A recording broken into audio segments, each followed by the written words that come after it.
All right. Culver Jones coming at you with another episode in the CFBAD podcast. And this is going to be probably the most anticipated preseason slash week one episode. And I will be going over college football betting exclusively, finally. All right. And let's just get this started right now. Week one. If you're looking to lay some cheddar, here's the game that I've laid. All right. And I've been using DraftKings for this. If y'all are shoppers, go ahead. But you know what? I mean, I like to reap the benefits of being a consistent customer. So we'll see. But Boise State Broncos are underdogs by 14.5 at Seattle. All right. And they're playing the Washington Huskies. If you saw my top 25 video, you know that I'm high on the Boise State Broncos. And specifically, I'm high on their quarterback, Taylon Green. I think this guy is an absolute stud, and he can fly. All right? And let's be honest. 14.5 is a big number for a quality team like Boise State, okay?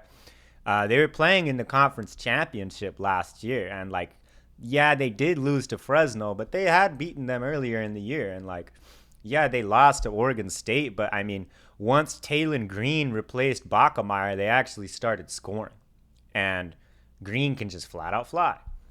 So 14.5 is a really big number for a team that good. I don't care where the game is being played. And I really like Andy Avalos and the job that he has done at Boise State. But I also think the Washington Huskies are going to be under a lot of pressure to get the job done at home. And I think this could be a trap game and a non-conference trap game that they're just not even thinking about it.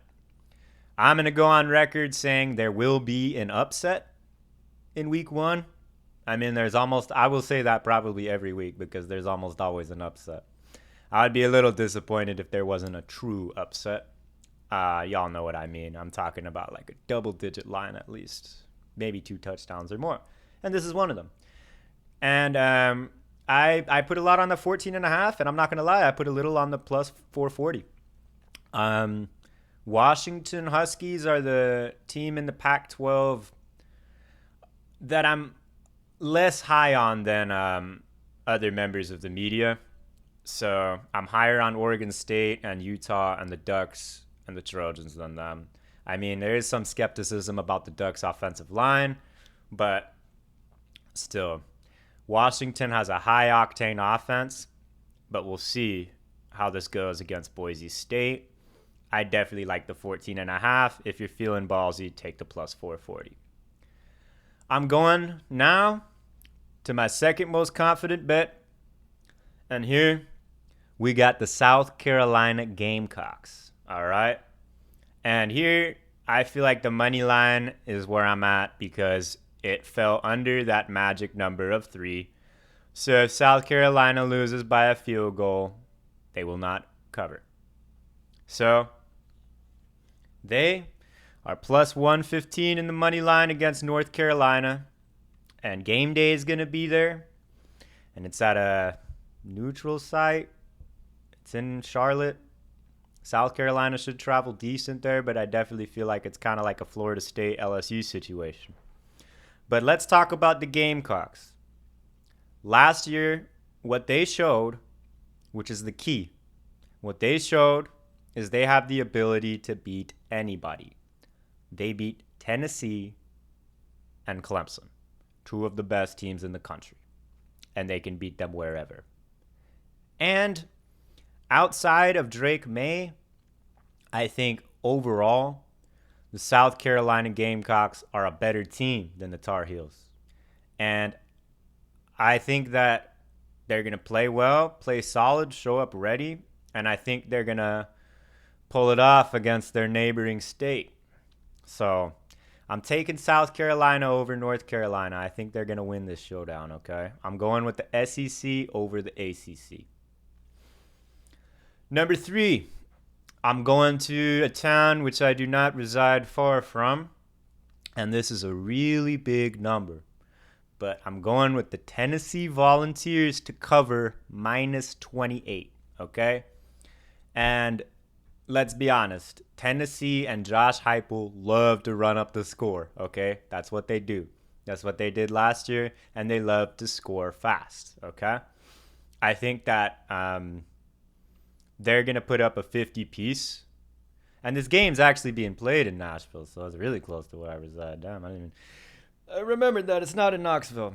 But it's going to be in Nashville. There's still going to be a ton of Volunteers fans. Trust me, I live here.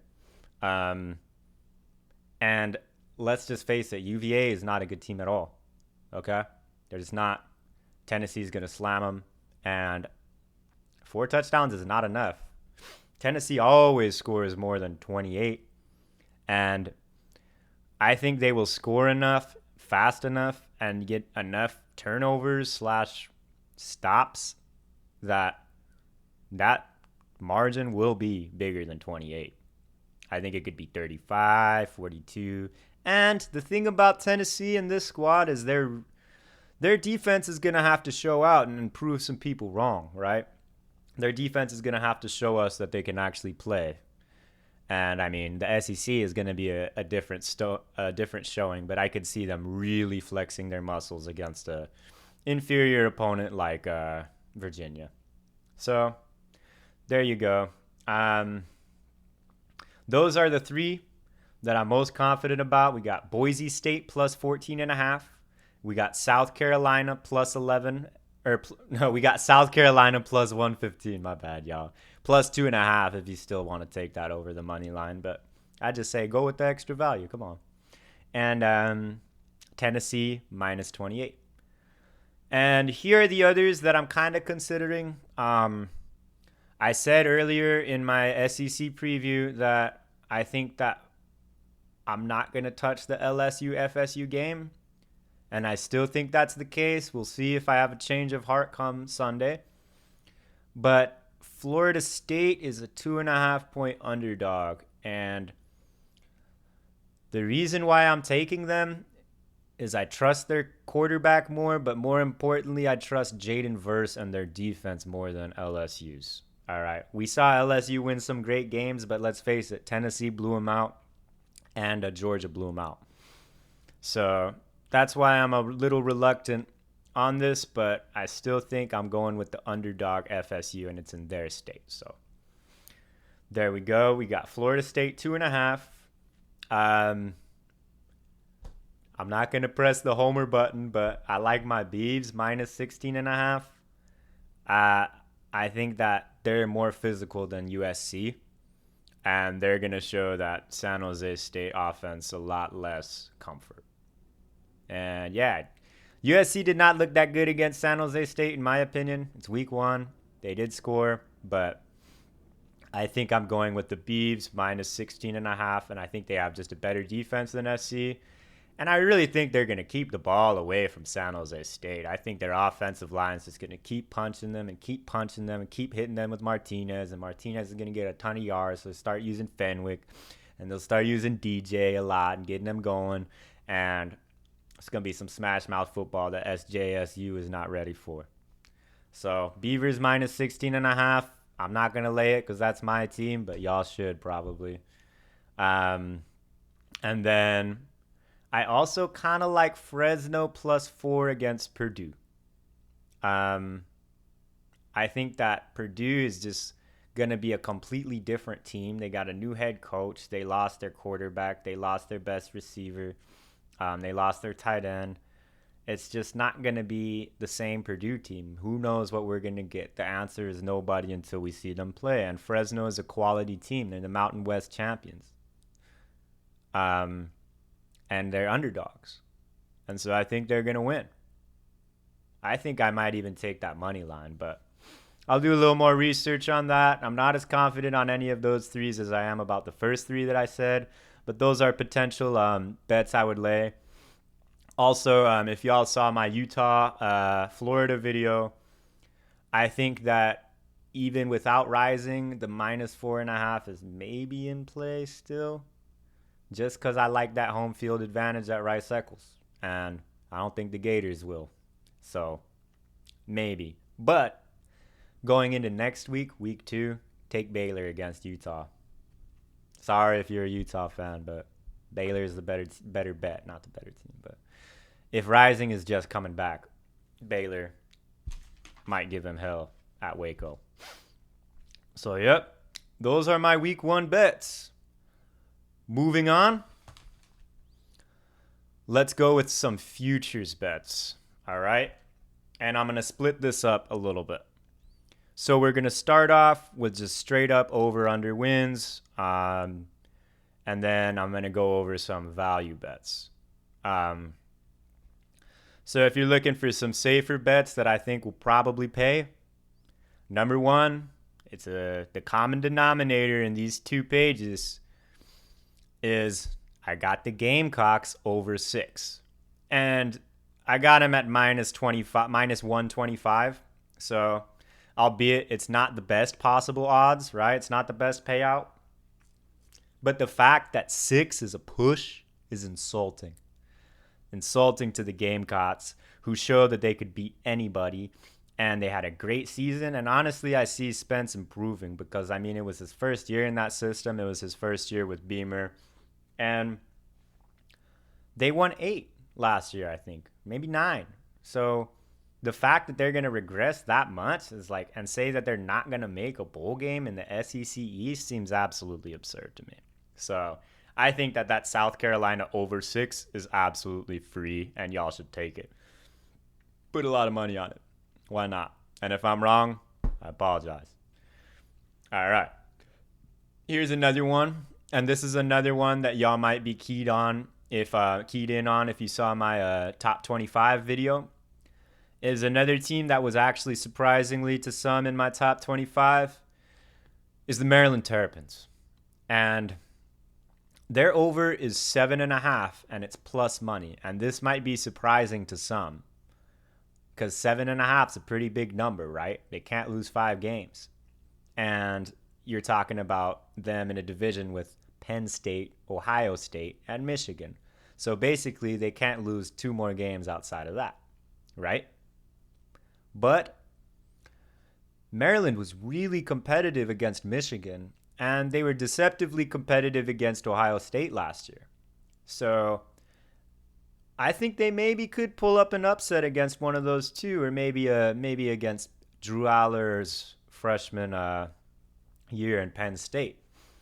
And although they are in the Big Ten, and it's the Big Ten East, and it's a very difficult conference schedule when you have to play those 3 teams, they do have an easy non-conference schedule where I think they play Charlotte.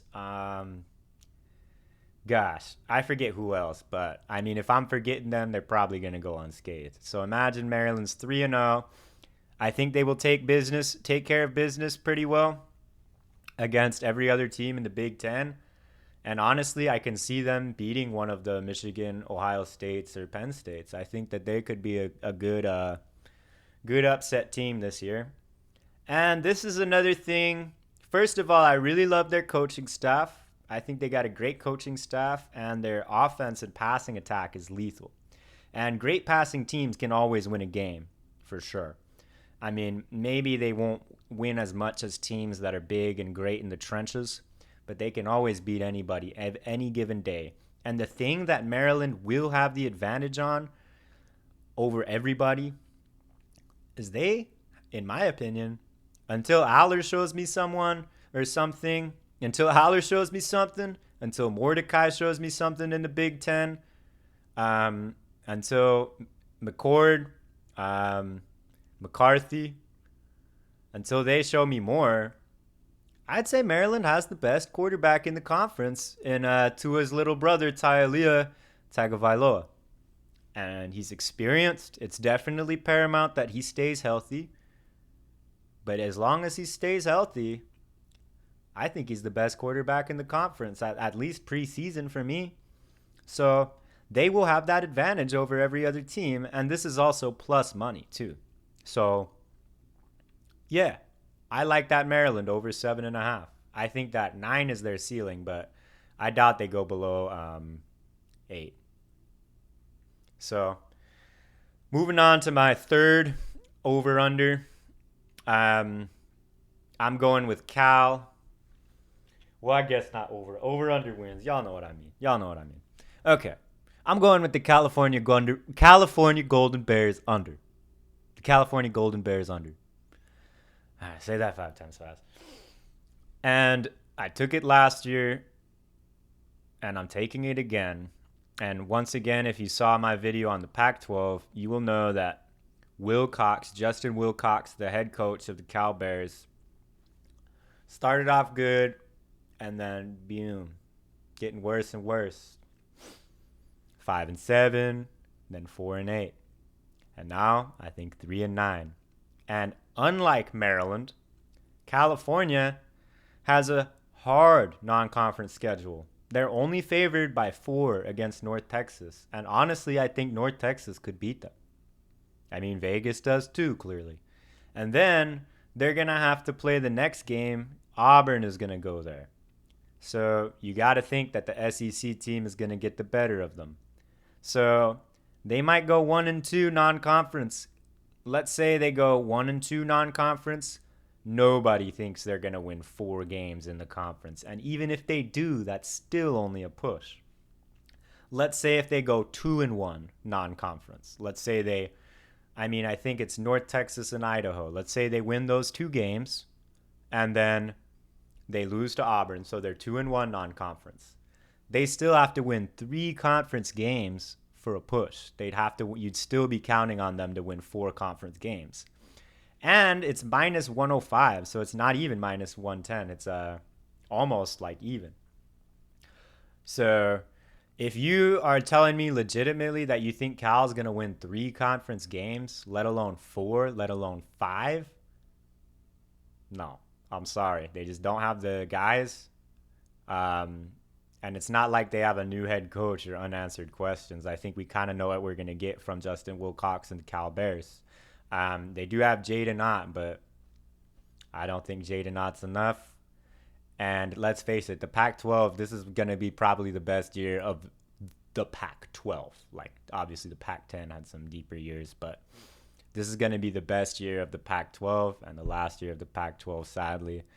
And I'm saying the 2 Northern California schools are not going to be competing with anybody.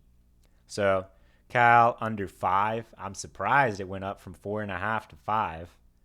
I think Cal under 5 is a lock. Take it before it goes even more. But I guess the money's going to the over. So, yeah. Here's another under that I like. And this is something I've been hinting at. And if you're no stranger to the podcast, you know that I'm insanely down on the Texas A&M Aggies. Under 8 is plus money. How would they go from 5 wins to 8 wins, let alone more than 8 off of last year? They got talent, right? Great. Everybody has talent in the SEC, okay? Especially maybe Vanderbilt doesn't, okay? Everyone has talent in the SEC, especially the West. But y'all know how I feel about Jimbo. And they've been regressing. And it doesn't seem like that locker room is under control. I just don't trust it. A-Chain's gone, Anaya Smith's back, but I still don't think it's too much to convince me that they're going to win 8 games. So I could see them. I think their floor could be not even bowl eligible. People buy in on teams like A&M just because they got talented rosters that could compete with anybody on paper. But like Miami has a bunch of great players too on paper. And it doesn't translate to wins, especially not in the heart of college football. So moving on to my final win total. And I'm going Arizona will win more than 5. Their wide receiver room is very good. Delora is very good. And they got some winnable games on their schedule, you know? So I would just be very surprised if this team did not go bowl eligible, because I just think they're better. And they could end up being the 6th best team in the Pac-12 other than all the competitors. It wouldn't really shock me. I am probably higher on Delore than a lot of people, even. So I just think Arizona is too good to not go bowl eligible. Um, and then here we're going to move on to the long shots, but some that will pay you big. My number one, and I've already laid this. I laid this a while ago, and it's going to be pretty obvious, but I still think the value is pretty good, and it's not going to be this good forever. I'm going once again. Somebody in state, Joe Milton, is going to win the Heisman. I'm not saying it 1,000,000%, but that's my horse in the race. That's my horse in the race. And it's plus 2,200 on DraftKings right now. The combination of arm talent and athleticism is nuts. He's got more intangibles than Hooker. He's been learning under the system. And let's talk about that system. Yeah, that Josh Heupel system. Heismans go to systems. All right? We didn't see it in play that long for LSU, right? And obviously Alabama, they're Alabama, right? And when a wide receiver wins, it's a little bit different, right? But when we're talking about the Tennessee Volunteers, when we're talking about the USC Trojans, we're talking about exciting, fun offenses to watch where they put up insane numbers, right? Caleb won last year. I don't think he's going to repeat, even though his numbers might be great, because he's got to outdo himself from last year, and I just think the conference is too good. Milton is going to have all the narrative. The one thing that he has to do is win one big game. If he beats Alabama or Georgia, kind of like how Hooker's Heisman hype after that Alabama game was really, really there. If he wins one of those games, the same hype is going to be there for him again. And that system in Tennessee is just going to put up a lot of numbers for him. And you could see a lot more rushing touchdowns from him too, because he does have that bigger body, and he is more of a power runner than Hooker was. So Milton is my guy for Heisman. I always like picking a couple guys for Heisman. This year I just have Milton. It just makes the most sense for me logically, and the number is good enough where I still get that great payout. And I'm not taking somebody like, I don't know, Hartman, who I think could win, but the value is just not there for me. Obviously, Caleb is favored. I just don't believe in a repeat. Maybe he'll prove me wrong, but I still doubt it. Number 2. Please don't call me a homer, okay? I'm going to give you all the logic. Oregon State to win the Pac-12, okay? Everybody knows they're up there, but they still have the 5th odds to win the conference behind the 4 obvious ones, right? USC, Utah, Oregon, Washington, right? Oregon's plus 1,100. I like that. That's good value. And the reason why Oregon State is a great team to bet on is they have the best offensive line in the conference, okay? They do. Just look at the preseason all Pac-12s. Their offensive line was great last year. I think it will be even better. The Beavers are gassed about that room. Definitely the biggest team strength by far. And of all the 5 teams, they have a favorable schedule. So, I mean, they don't play all 5, right? Because they can't play themselves. But they do avoid USC. So they only play Washington, Utah, and Oregon. Those are the 3 games I think they could lose in conference. However, Utah, well, I mean, they could lose to Washington State. But these are the 3 games that they could be underdog. They avoid USC. They have Utah and Washington at home. And if y'all know, Reser Stadium in Corvallis is a very tough environment. And I don't think a lot of people know that all of last year, they were playing with half a stadium. And now the stadium's ready to go. So it's going to be way more hostile to play. And I expect the Beavers to protect the damn straight. I expect them to be undefeated at home this year. Guaranteed. Well, okay, I can't do that. I can't jinx my dogs. But I expect them to protect the dam. And I expect them to beat Utah and Washington. And I really want them to get another crack against USC in the championship. So, and I think if they do, they'll win. Because they're the more physical team, like I said before. Oregon State to win the Pac-12 ship. Number 3, and this is kind of a two-parter, is I'm also going with another conference championship bet. And we're going to the Big 12, all right? At the top, you got Texas, Oklahoma, and Kansas State. And I don't like any of that value. Because, like, I don't think Oklahoma is going to be good this year. It's just not making sense to me. I hope I'm wrong, but I don't think I will be. Texas is the favored team, but they're still Texas, okay? Texas has to show me that they can win the Big 12 before I'm going to bet on them to win the Big 12 when the value is obviously never going to be there because they're one of the biggest brands in football and everybody wants to bet on them. And everybody overrates them. It's just a fact. If they are good and if they do win the conference, then they win the conference. But it's just not worthy for me to bet. So I'm looking at these other teams and I'm checking out their odds. The first one that I saw, way too low down in my opinion, is a team entering the conference for their first year, and that's going to be UCF. All right. Central Florida is a whopping plus 3,500 to win the Big 12. Do I think they will win the Big 12? No. Do I think they could? Yeah, for sure. I totally think they could.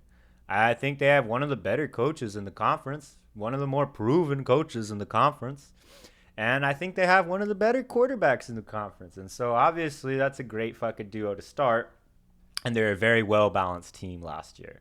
And if you've watched the Big 12, especially since OU's run of dominance has diminished, it's an insane conference. Nobody, like, TCU was insane and they made the playoff, but they didn't even win the conference. Like, how could you predict that? Neither Texas nor Oklahoma played in the championship game for 2 years in a row, okay? Texas and Oklahoma, neither of them have been in the Big 12 championship game for 2 years in a row. Let me say that one more time. Neither Texas nor Oklahoma have been in the Big 12 championship for 2 years in a row. And I think that UCF has got, yeah, you know what? If you're just going to say, hey, fuck it, why not? I'm going to take a team, UCF. Here's another team, also in the Big 12. This is part 2 or part 3.5, whatever. And this is a team that has won the conference recently. And that's the Baylor Bears. And I love Dave Aranda, and I expect them to bounce back this year. And they're actually plus 1,800, so they're behind Texas Tech to win the conference. I think Baylor is better than Texas Tech. I trust their defense more, and I honestly think Shapen is about as good as Tyler Shaw. We'll see. Shaw is obviously pretty good. Dave's gotten it done, and he's a defensive guy. Y'all know how much I like that, you know? If you play great defense, good things happen, okay? Maybe not great, but if you play great defense, good things happen. And Shapen's a baseball guy. I really like his arm. He played absolutely phenomenal against OK State. But last year there was a slight regression. But eye test-wise, I still think he was really good. I still like his arm a lot, and I still think he's a really talented kid, and he's got a good head on his shoulders. And I think they're going to be a good team. And if the Big 12 is as crazy as it has been the last 2 years without Oklahoma having a stranglehold on the conference like they had for a while with Lincoln Riley, then why not? Baylor could win it and UCF. Those are the two teams that I like for their value. So there you have it. Now y'all know what to bet on. I'll let you do the rest. It's Culver Jones signing off. Much love. Peace.